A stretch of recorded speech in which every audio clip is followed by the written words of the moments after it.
2:03 a.m.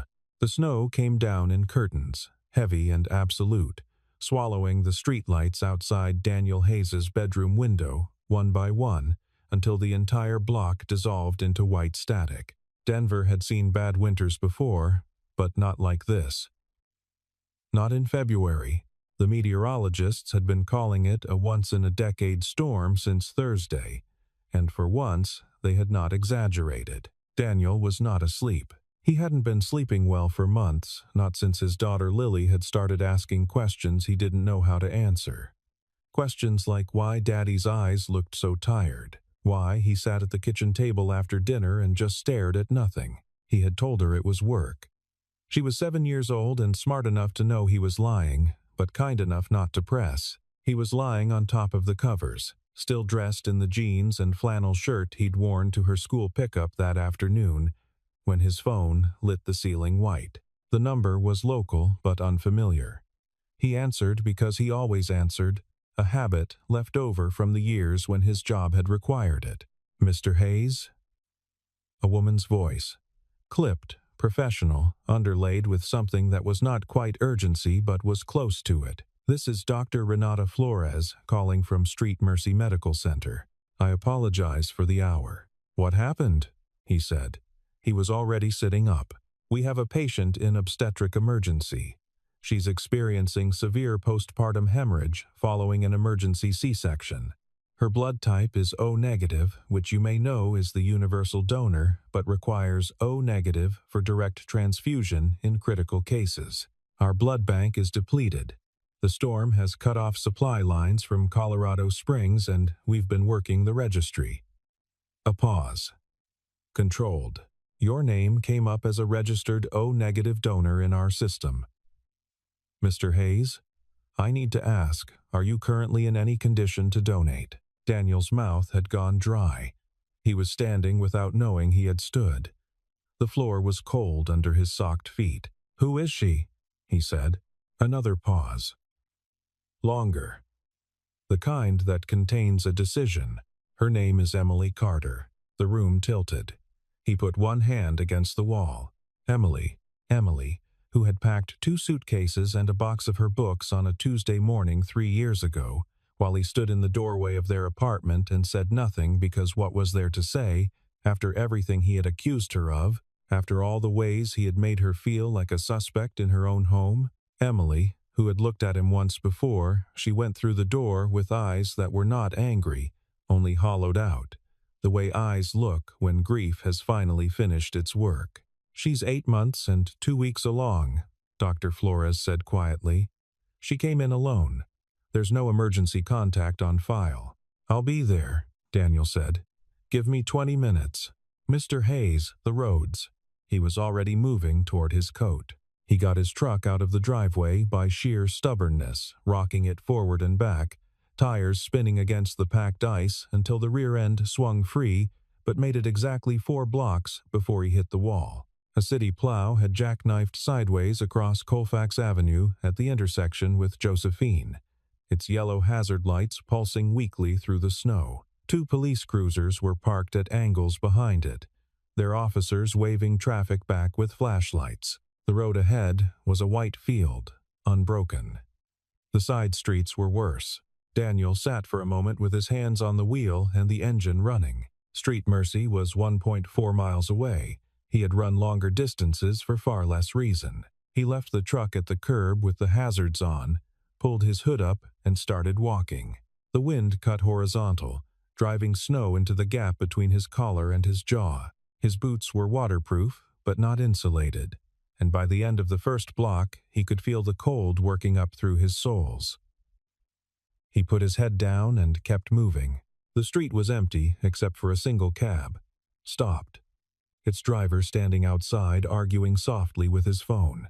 Somewhere around the second block, the snow became a different kind of silence, the specific, muffling quiet of a city that has been covered over and hushed. He had forgotten how loud the world normally was until moments like these.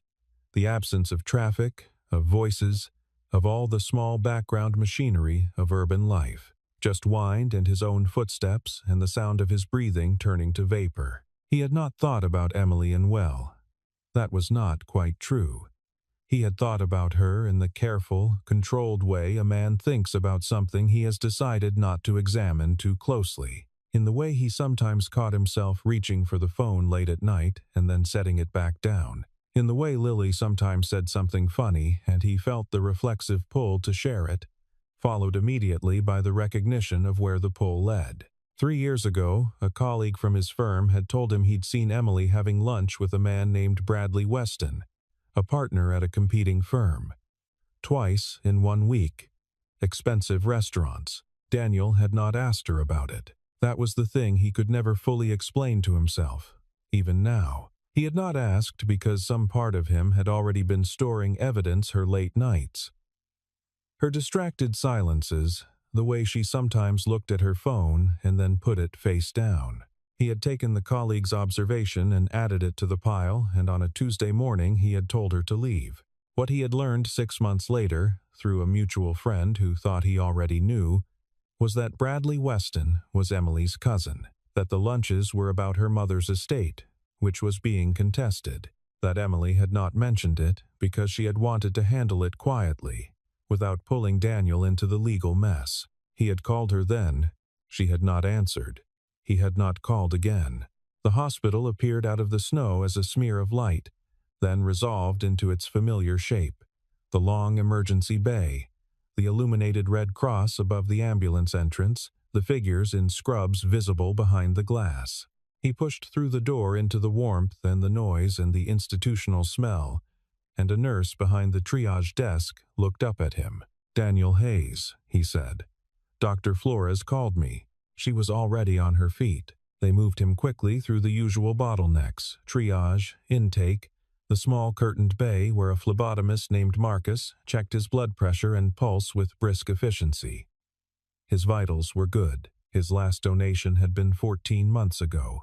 He signed the consent forms without reading them, which Marcus noted with a look that suggested he saw this often. "How is she?" Daniel asked. Marcus calibrated his answer carefully. He was young, maybe 26, with the particular steadiness of someone who had learned early to manage the information he released. "She's in surgery. Dr. Flores and her team are with her. The hemorrhage was significant placental abruption, which can happen fast. They caught it in time to get her into the OR. And the baby? Also in the OR. That's all I can tell you right now." They drew 3 units. Daniel watched the blood move through the tubing, dark and purposeful, and felt something he could not name, not guilt exactly, because guilt had a specific texture he was familiar with, a sharp-edged thing.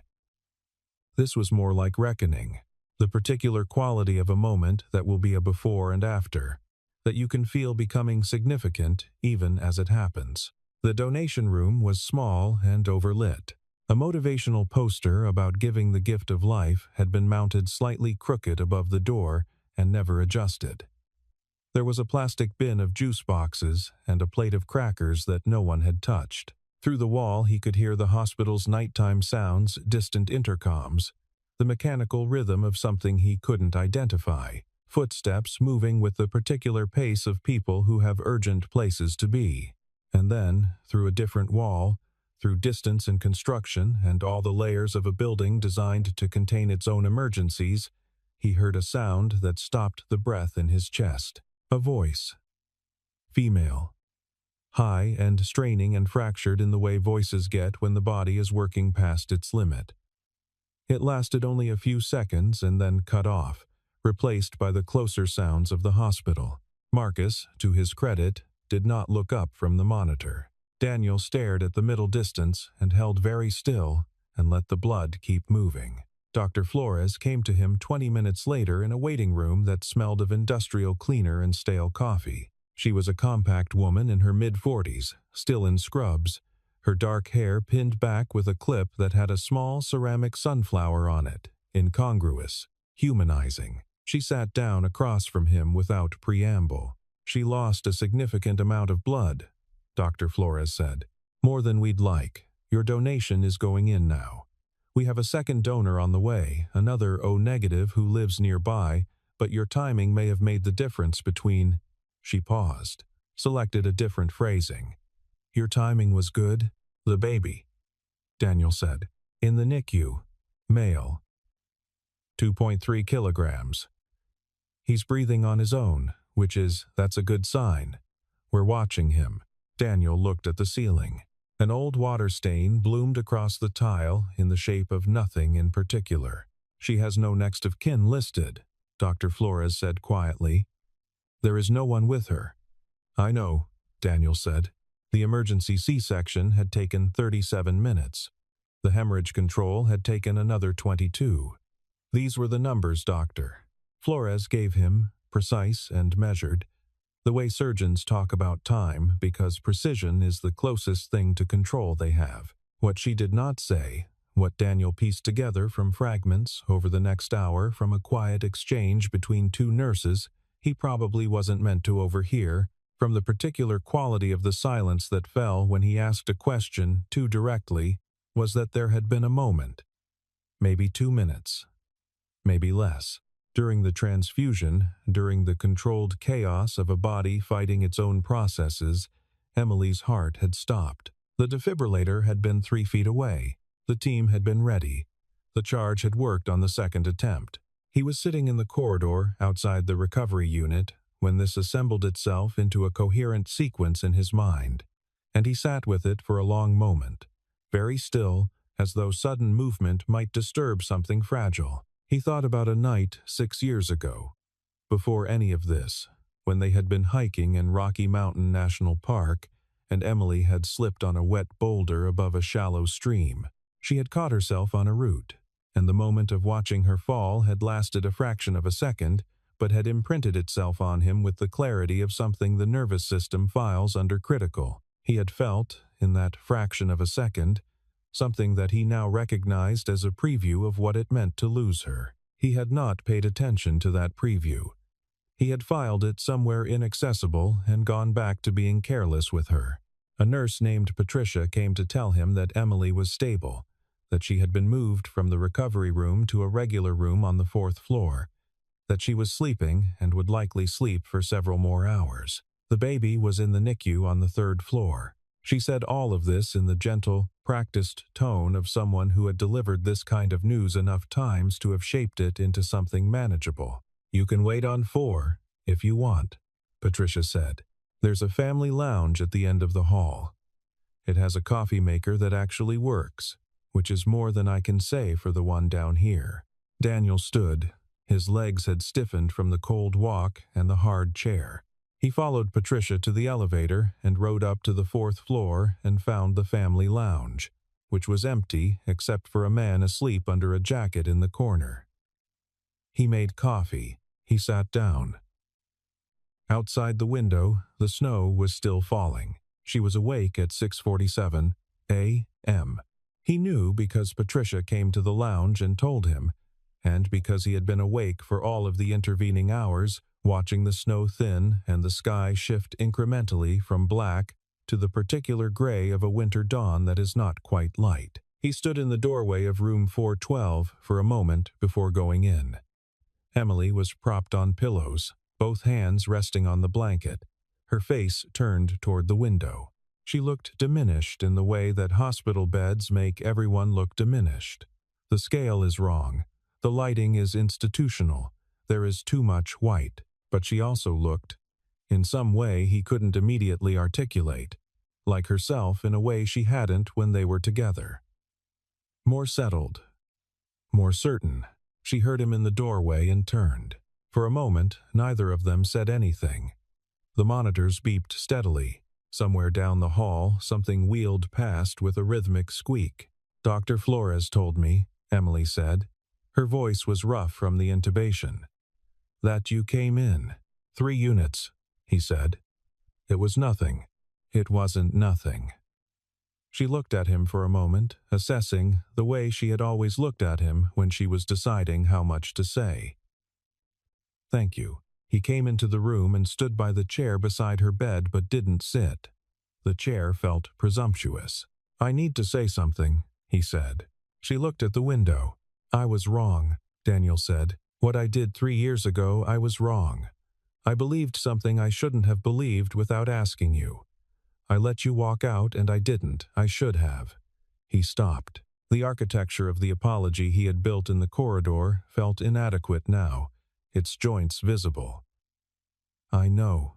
It doesn't change anything." Emily was quiet for a long time. The monitors kept their steady report.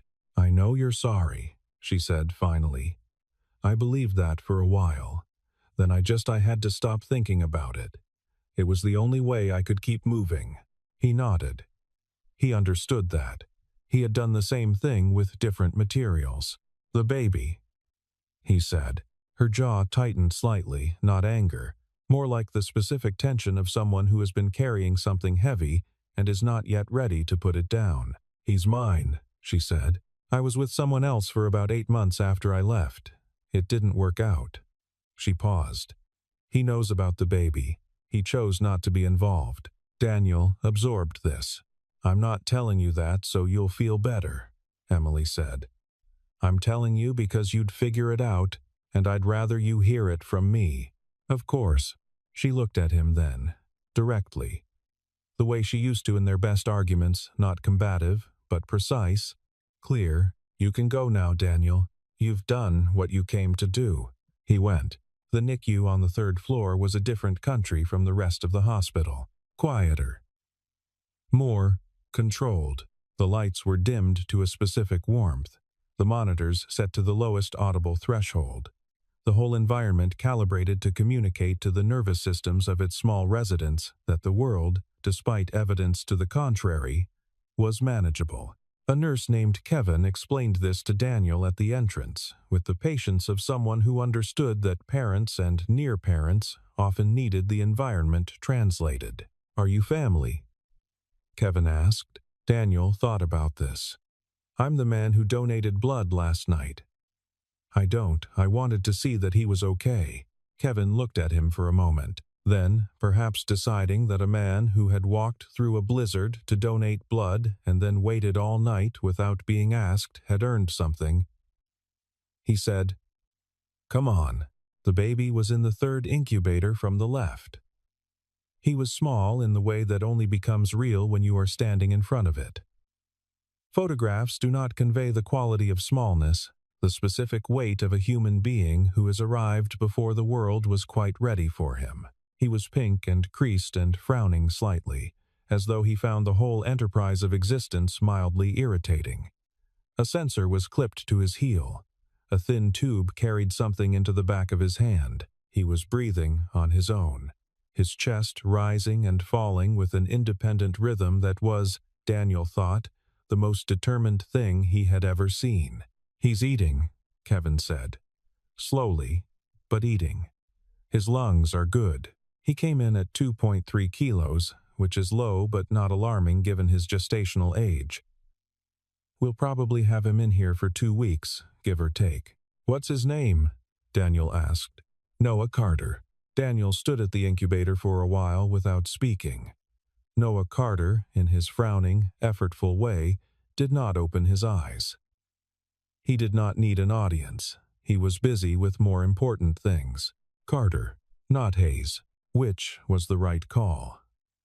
The only call that made any sense. This child belonged to Emily, had been carried through 3 years of whatever her life had been brought into the world by her body and her stubbornness, and would be named for her. Daniel understood this with a clarity that he suspected had not been available to him 3 years ago. He was still standing there when Kevin came back to check a monitor, and Kevin looked at Daniel's face and looked at the baby and said nothing, which was the right thing to do. Daniel took a breath.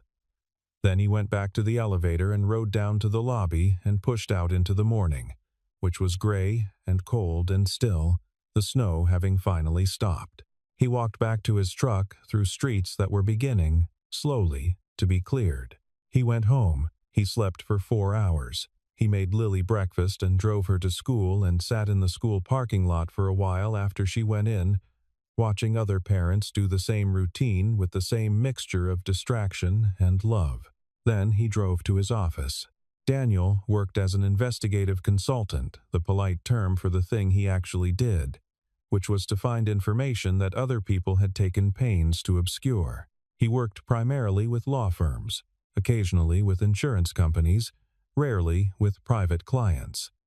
He had built a quiet reputation over 11 years for being thorough and for not manufacturing results. His current case was large. A residential development corporation called Hartwell Properties had been accused by a coalition of displaced tenants of fraudulent displacement practices, essentially a scheme to declare older apartment buildings structurally unsound in order to vacate them cheaply, demolish them, and build luxury condos on the same land. Daniel had been engaged by the plaintiff's attorneys to document the pattern. Emily, he had learned approximately 6 weeks ago through the attorneys, was a witness. She had been a tenant in one of the Hartwell buildings. She had reported the structural complaints to the city herself before she knew they were manufactured. Her documentation, photographs, written complaints, dated records was a significant piece of the plaintiff's case. He had not told anyone that he knew her. He had not known she was pregnant. His assistant, a young man named Trevor Cole, was at his desk when Daniel arrived. Trevor was 29, methodical, and constitutionally incapable of small talk. These qualities made him excellent at his job and occasionally difficult at everything else. "There's something you should see," Trevor said, without greeting. He pulled up a photograph on his monitor. The photograph showed a man standing on the sidewalk across from the hospital entrance. He was wearing a dark coat, and he was looking at the entrance, and he had a phone in his hand. The phone appeared to be filming. "Who is he?" Daniel said. "James Pullman. He's a private investigator. His current client, as of 2 weeks ago, is Hartwell Properties." Trevor paused. More specifically, their legal counsel, a firm called Vance and Gartner. Daniel straightened. "They know she's in there," Trevor said. "And if they've been doing their homework, which Pullman usually does, they know the baby was born last night. They'll know you were there. What do they want with her?" Trevor turned back to his monitor. "Her testimony is the linchpin. Without it, the pattern evidence gets weaker. If they can establish that she has a complicated relationship with the lead investigator on the case," he let the implication complete itself. Daniel stood by the window looking at the street below, which was a gray stripe between snowbanks. "I need to talk to Emily," he said. He did not go back to Street Mercy that day. He spent the afternoon documenting what he knew about Pullman's surveillance operation, preparing a detailed memo for the plaintiff's attorneys, and making 3 phone calls, one to a security consultant he trusted, one to the attorneys, and one to his sister Rebecca in Colorado Springs, who agreed without being asked to keep Lily for the week. He went to the hospital the following morning, when Emily had been moved to a room with a window and had eaten something, and, Patricia told him at the nursing station, was in what passed for a reasonable mood. She was nursing Noah when he arrived. He stood in the doorway until she looked up, and she looked at him with the expression of someone who had suspected this was coming. "Come in and close the door," she said. He told her about Pullman. He told her about Hartwell Properties and Vance and Gartner. He told her about the photograph and what Trevor had inferred. He said all of this plainly, without editorializing, the way he had learned to deliver this kind of information over 11 years. Emily listened. She did not interrupt. Noah had finished nursing and was asleep against her chest, his frowning face pressed to her shoulder with the total confidence of someone who has never needed to earn comfort. When Daniel finished, Emily was quiet for a moment. "So they're going to try to discredit me by connecting me to you," she said. "That's what I believe they're building toward. Your testimony goes in 8 weeks. If they establish a prior relationship between you and the lead investigator, I understand what it means." She looked down at Noah. "I understood the moment you walked in last night that this was going to get complicated." He took a breath. "I have a cabin outside Aspen. It was my parents' property. It's been in the family for 20 years, no public record connecting it to the case. There's a private road, reliable heat, enough space. I think you and Noah should stay there until your testimony." Emily looked at him. I know what that sounds like, he said. Do you? It sounds like I'm asking you to move into my property. I'm not asking you to do anything except be somewhere that Pullman can't easily find you for 8 weeks. She was quiet for a long time. Noah stirred and resettled and went back to sleeping. If I do this, she said finally, I need to be clear about some things. You don't make decisions about Noah without asking me. You don't make decisions about my schedule, my visitors, my legal strategy. You don't act like having me on your property gives you any standing that you don't already have. Yes, I mean it, Daniel. I know you do. She looked at him for another moment, the assessing look again, the one that measured him not against who she wished he was, but against who he actually was. Okay, she said. For Noah, he agreed. The documentation for the Hartwell case was complete. 11 months of work, 147 files, 3 external sources, 2 expert witnesses.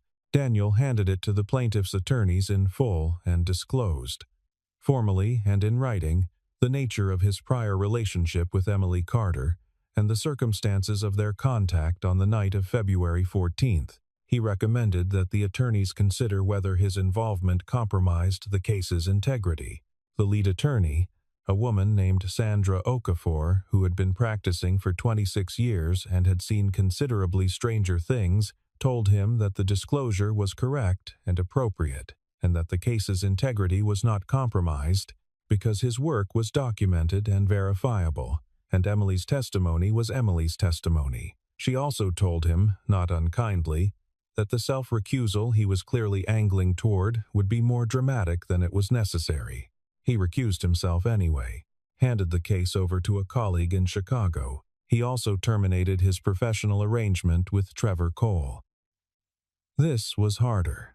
Trevor had been with him for 3 years, was good at the work, and had done nothing wrong. The termination was a consequence not of Trevor's conduct but of Daniel's, specifically.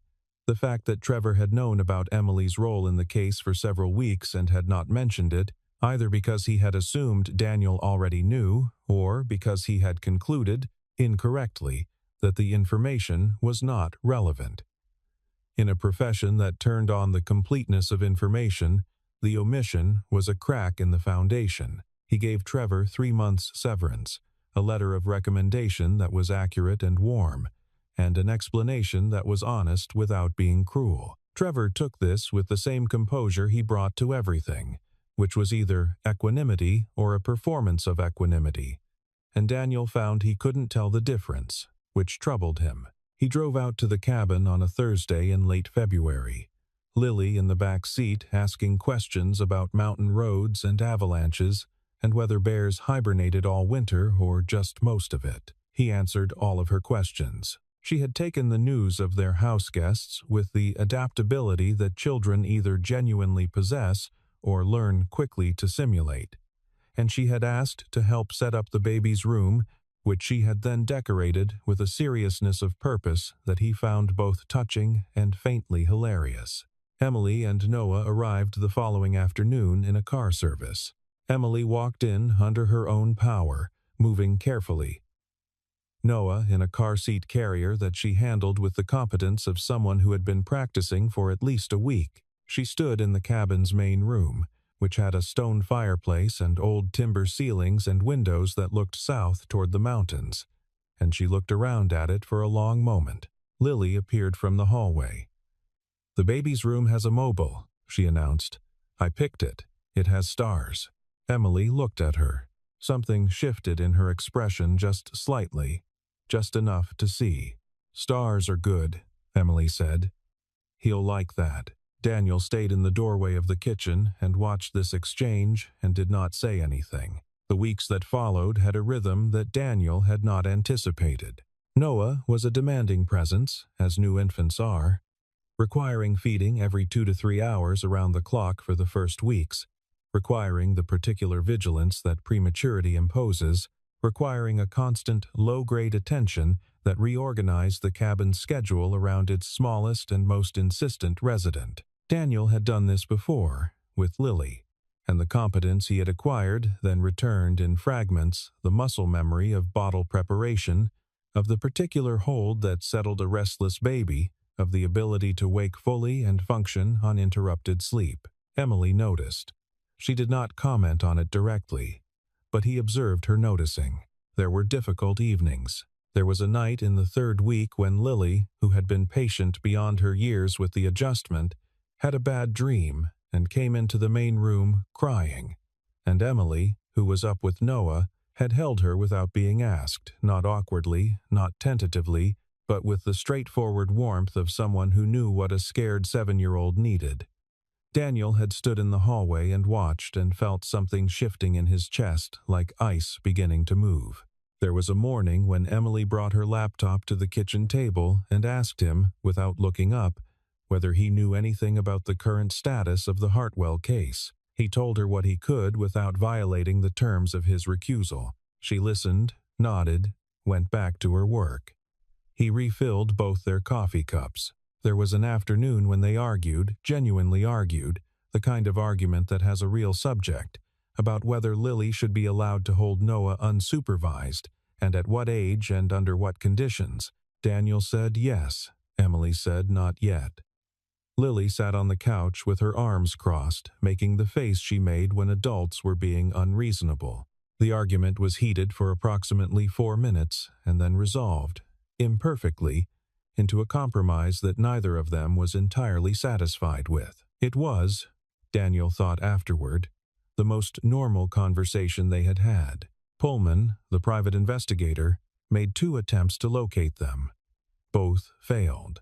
Daniel's security consultant, a methodical man named Arthur Webb, had structured the cabin's communications and visitor access with sufficient care that the second attempt was detectable in advance and redirected entirely. Daniel told Emily about both attempts. She received the information calmly and asked specific, practical questions. He answered them. On a Thursday evening in late March, when the snow had thinned to patches on the north-facing slopes and the days had begun to run longer, Daniel assembled a flat-pack crib in the baby's room, while Noah slept in the carrier on the floor beside him. He had bought the crib because the one they had been using was borrowed from Rebecca and needed to go back. He had assembled furniture under worse conditions in bad light, with worse instructions, while exhausted and running on 3 hours of sleep. But this particular piece of furniture had instructions that seemed to have been written by someone who had never assembled furniture, and by the time he had the side rails in place he had used language he was glad Lily was not awake to hear. Emily appeared in the doorway at some point during the third failed attempt at the rail locking mechanism. She watched him for a moment. "There's a different slot on the back edge," she said. "You have to do the back before the front, or the geometry doesn't work." He looked at where she was pointing. She was correct. "How did you know that?" "I read the instructions," she said. He looked at her. She looked at him. Something that might have been amusement moved across her face, briefly, like a cloud shadow. She came into the room and sat on the floor beside Noah's carrier. And while Daniel fixed the rail, she talked quietly about the testimony, what she expected the cross-examination to look like, what she was worried about, where she felt solid. He listened and occasionally asked questions. Noah, on the floor between them, slept through all of it. When the crib was assembled, Daniel sat back against the wall and Emily leaned against the dresser, and they were both quiet for a while. The cabin made its nighttime sounds the settle of timber, the wind off the mountains, finding the gaps around the windows. "You're different than you were," Emily said finally. It was not a compliment, exactly, and not a criticism. It was an observation, delivered with the precision she had always brought to observations. "I know," he said. "I don't know what to do with that yet." "You don't have to do anything with it." She nodded. She looked at Noah, who had one fist pressed to his cheek in sleep, frowning still, doing the work of growing. "I'm not ready to trust you," she said. "I want to be clear about that." "I know, but I'm watching." She paused. "I'm paying attention." He looked at her, and she met his eyes, and in the look was something that was not forgiveness but was the country that borders it. the place from which forgiveness becomes, eventually, possible. "Show me," she said. "Every day," he said. Outside, the last of the snow was melting in the dark. The mountains stood where they had always stood, patient and indifferent and enormous. The season was changing. It was not finished. Nothing was finished. But something had started again.